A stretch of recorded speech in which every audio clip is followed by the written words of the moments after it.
Bem-vindos ao DDBet. Hoje, a gente mergulha na mente de um dos investidores mais polêmicos do nosso tempo, Michael Burry. Ele ficou famoso por ter apostado contra o mundo e vencido na crise de 2008.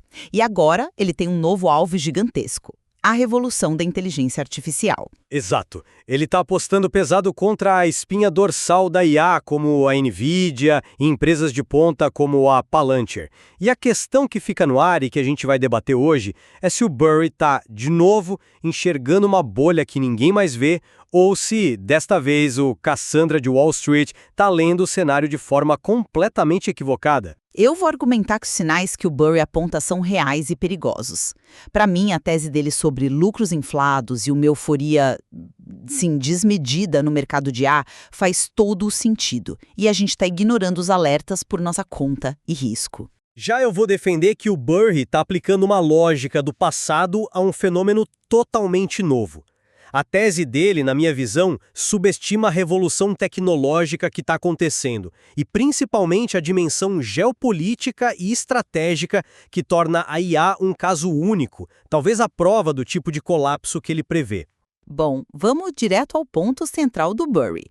O que ele está dizendo, no fundo, é que esse boom da IA é construído sobre uma espécie de mágica contábil. Ele olhou para os balanços de gigantes como Meta e Oracle e notou algo curioso. Elas simplesmente dobraram a vida útil estimada dos seus equipamentos de IA, como servidores e GPUs, de 2 a 3 anos para 5 a 6 anos. Uma mudança que, à primeira vista, parece só um detalhe técnico, né? Um ajuste de planilha. Exatamente, mas as consequências são enormes. Ao fazer isso, você dilui o custo do equipamento ao longo de mais anos, isso reduz a despesa anual de depreciação e, como num passe de mágica, o lucro líquido sobe. Burry calcula que isso pode inflar os lucros da Oracle em 27% e os da Meta em 21%. Não é dinheiro novo entrando, é só a forma de contar que mudou. Ele estima que essa manobra pode estar escondendo um rombo de depreciação de 176 bilhões de dólares até 2028. E as ações dele mostram que ele acredita nisso piamente. Liquidou quase todo o portfólio, comprou opções de venda contra a NVIDIA e a Palantir e, o mais interessante, dobrou a aposta na Estée Lauder. A empresa de cosméticos? Sim, o que parece ser uma aposta clássica no efeito batom.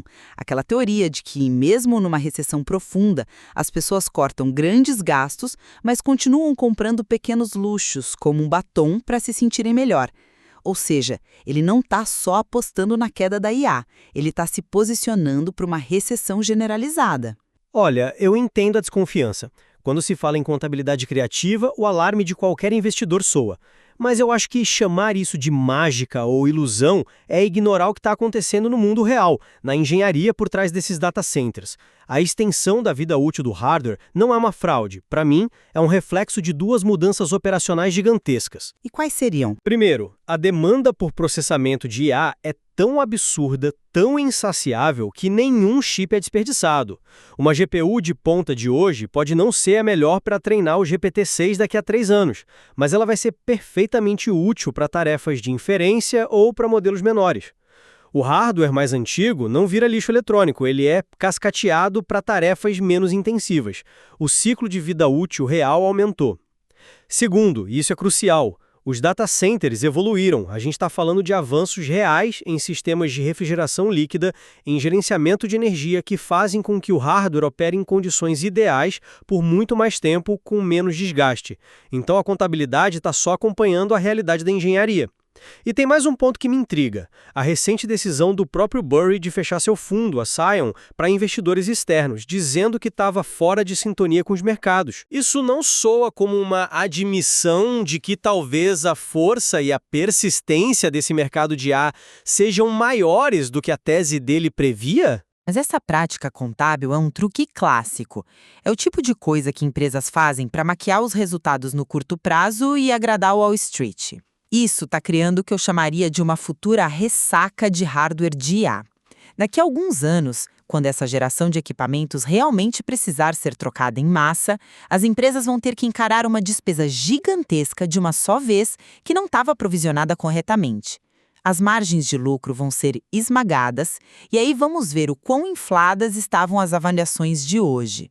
Isso me lembra muito, quer dizer, os paralelos com a criatividade contábil e os acordos de financiamento circular que a gente viu na Bolha.com no final dos anos 90 são gritantes. Eu discordo que vocês são um truque. E essa ressaca que você prevê ignora uma pergunta fundamental. Quem vai pagar por toda essa infraestrutura? Uma análise do JP Morgan, que aliás diz que a tese do Burry está completamente errada, estima que o ecossistema de IA pode gerar 650 bilhões de dólares em receita anual para justificar os investimentos.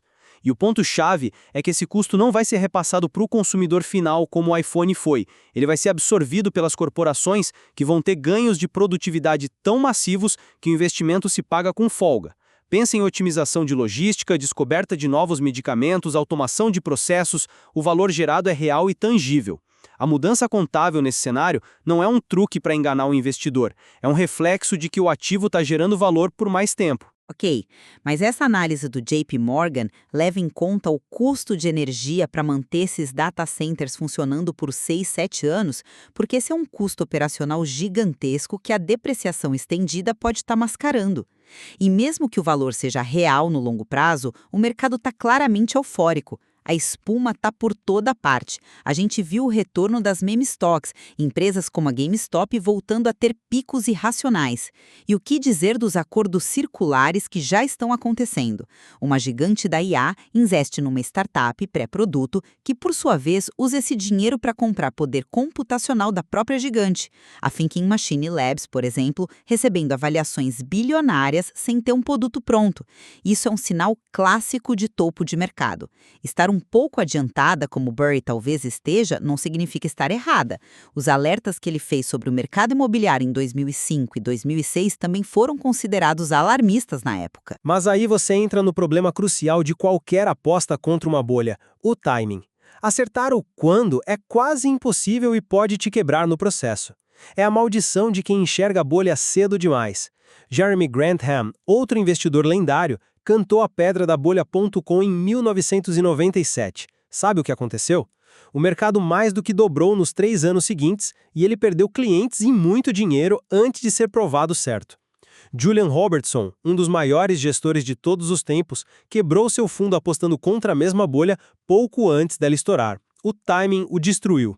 E sejamos honestos, o histórico do Burry desde a grande tacada de 2008 é no mínimo irregular, com várias previsões de colapso que, não se concretizaram.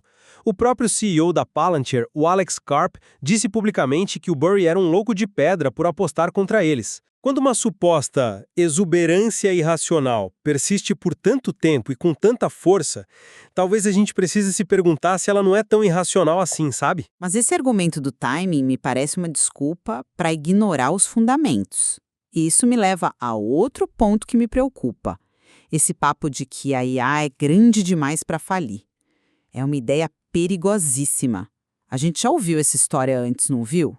Em 2007, a narrativa era que os preços dos imóveis nos Estados Unidos nunca caiu em nível nacional, que o sistema financeiro era robusto, eram os mesmos argumentos.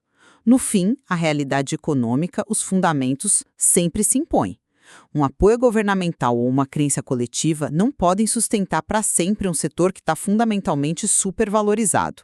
Isso só adia o inevitável e muitas vezes torna a queda ainda mais dolorosa. Aí que eu acho que a comparação com 2008 falha fundamentalmente. Você está olhando para isso como uma investidora de 2008, mas o jogo mudou. O contexto é completamente diferente. A IA não está sendo tratada como mais um setor de tecnologia, como o imobiliário ou os bancos. Ela é tratada abertamente como infraestrutura nacional crítica. É uma corrida armamentista tecnológica, uma questão de segurança nacional, é a nossa disputa geopolítica contra a China. Os paralelos não são com a bolha imobiliária, são com o Projeto Manhattan ou com a corrida espacial. Mas mesmo o Projeto Manhattan tinha um orçamento. Tinha limites. Será que tinha? Veja os números que estão sendo discutidos.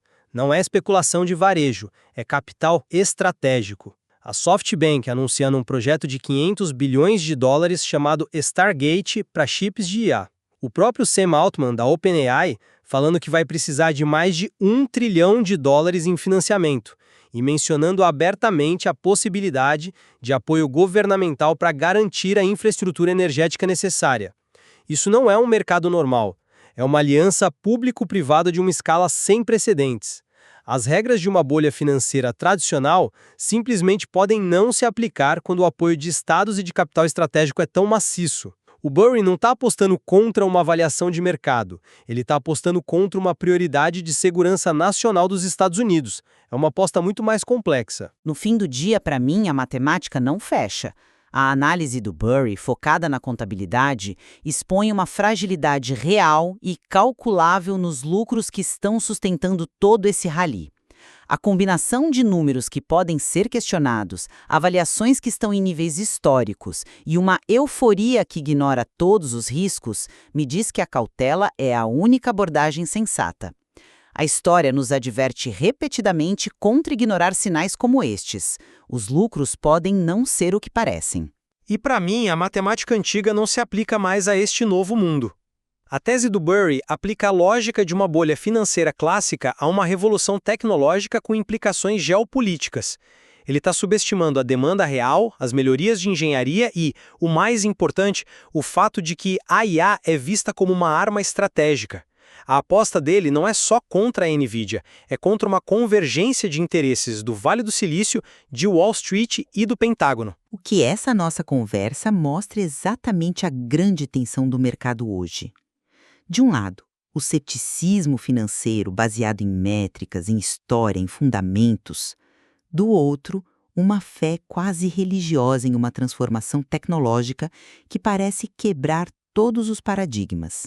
Exato. E a decisão do próprio Burry de se fechar para o mundo, de devolver o dinheiro dos investidores em vez de esperar a sua tese se provar, talvez seja o maior sinal da complexidade de tudo isso. É como se até o maior profeta do apocalipse financeiro estivesse admitindo que desta vez as regras do jogo podem ser diferentes. E isso deixa a questão central totalmente em aberto e mostra que ainda há muito a se explorar neste material.